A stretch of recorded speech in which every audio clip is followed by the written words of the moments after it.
Hello mga kol, welcome back sa ating YouTube channel, Sorpas TV. Sa bago lang sa ating channel, huwag kalimutan mag-like and subscribe.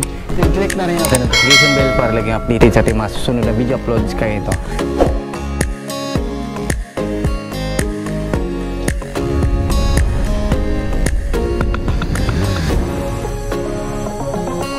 Welcome back mga kol sa ating YouTube channel. So meron naman tayong ipakita ngayon na latest na minivan DE17B 4x4 manual transmission. So off-road concept po ito mga kol. Ayan, so candy tone red. So yung makina nito is RO6E VVT engine. So 12 valve po ito, naka-timing chain na din. So check natin kung ano yung feature at saka magkano yung presyo sa ganitong setup. Ayan, so dito makita natin candy tone red po yung kulay. So ito yung ating headlight. So H4 po yan mga kol.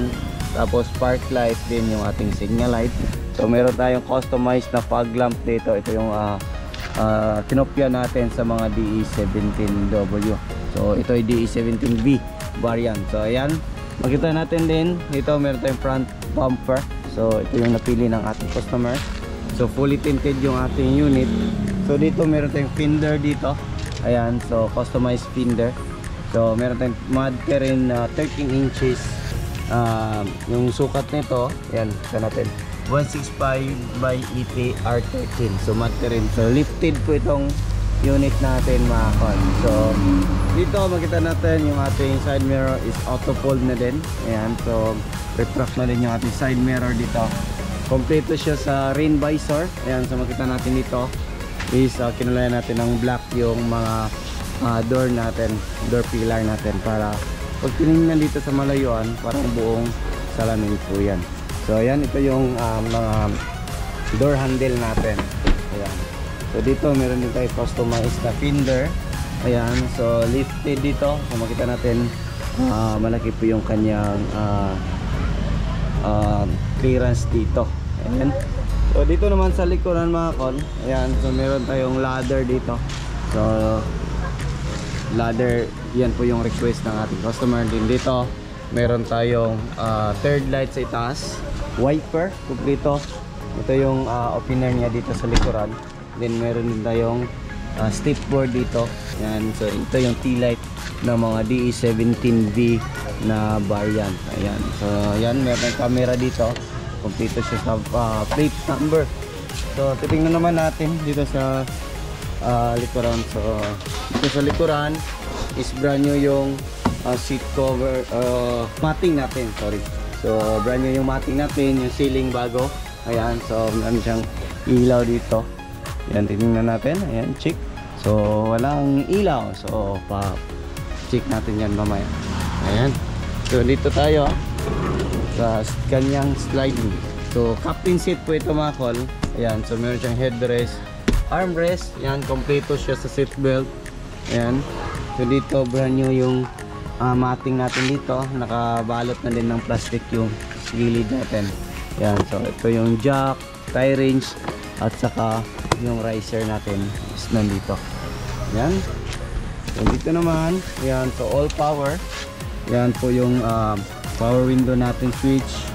Ayan, dito sa rear, sa harap. Then ito yung ating auto fold ng ating mirror. Then retract ng mirror natin. So yung kagandahan sa mga ganito unit mga kol is marami po siyang cup holder dito. Ayan, isa, meron din dito, dalawa, tatlo, then apat, lima, din pang-anim dito sa kanyang door pad. So kompleto yan. So yan yung kagandahan sa mga itong unit. Tapos yan, so yung dashboard natin is back to original yung kulay. Ayan po yung kulay ng dashboard natin. Meron tayong 7 inches touchscreen stereo with reverse camera dito mga kol. Ayan, hazard switch. Yan dito, shifter natin, 5-speed manual transmission po yung unit natin. Then makita natin dito is yung aircon switch natin. Ayan, so open natin sa kabila para mas maliwanag. Ayan, so yan, aircon switch. So ito condemn na daw. So yung lighter natin nandito. So pwede tayo mag-charge dyan. Meron tayong digital temperature gauge dito. Ayan. So kaganahan nito is latest model. Hindi na siya cable yung kanyang accelerator pedal. So ito is fully electronic. So explain natin yan mamaya dun sa ating throttle area. Ayan, so sa makina. So ayan, makita natin ito, meron tayong switch dito. Ayan. So 4x4 switch. Ayan po yung 4x4 switch natin. Ayan. So start natin yung ano natin. So yung mileage natin is 139,160. Start natin. Ayan. So, kita natin ito, naka-open yung door. Ayan. So handbrake, cold start. Ayan. So gas, konti na lang. Ayan. So kita natin dito, naka handbrake. So yung handbrake nya, meron din tayong lagayan dito.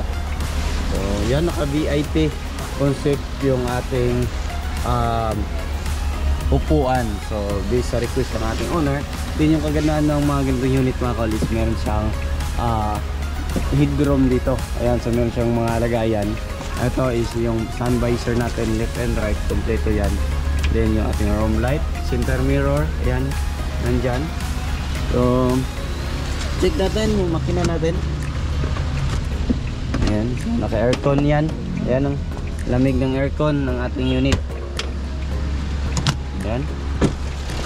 So, ayan. So ito yung makina natin. So RO6A engine DVT. So 2015 pataas model po ito mga kol. So dito tayo mag refill ng oil. PCV valve natin, DVT solenoid natin nandyan, injector natin isa, dalawa, tatlo. Then yung ignition coil natin nandito. Ayan. So makita natin dito.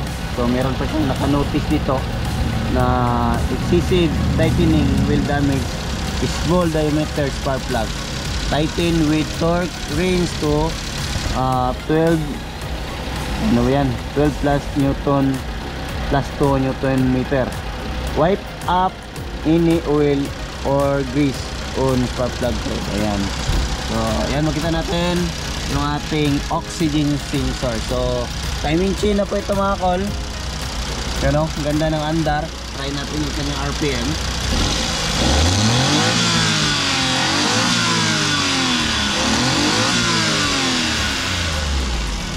Diba? So ganda ng makina. So maganda yung mga ganito naka VVT na makina kasi napakatipid po sa gas consumption yung ganito mga kol. So dito tingnan natin. So yung chassis number natin is nandito. Then yung gas opener natin is nandito. Ayan, kita natin dito, Suzuki Motor Corporation Japan. So made in Japan talaga ito, GDM ng mga minivan. So ayan. So dito makita natin, ito yung throttle body natin mga kol. So yung throttle body natin is fully electronic, wala na po siyang cable. Kaya yung accelerator pedal natin, kung anong angle inaapak natin, accurate yung binabato mula dito sa ating pedal papunta dito sa ating throttle body kasi fully electronic na po siya. Ayan, so ito yung ating alternator, aircon compressor. Ayan, so ito yung ating main fuse box, then yung ating air filter housing, din yung ECU natin nandyan.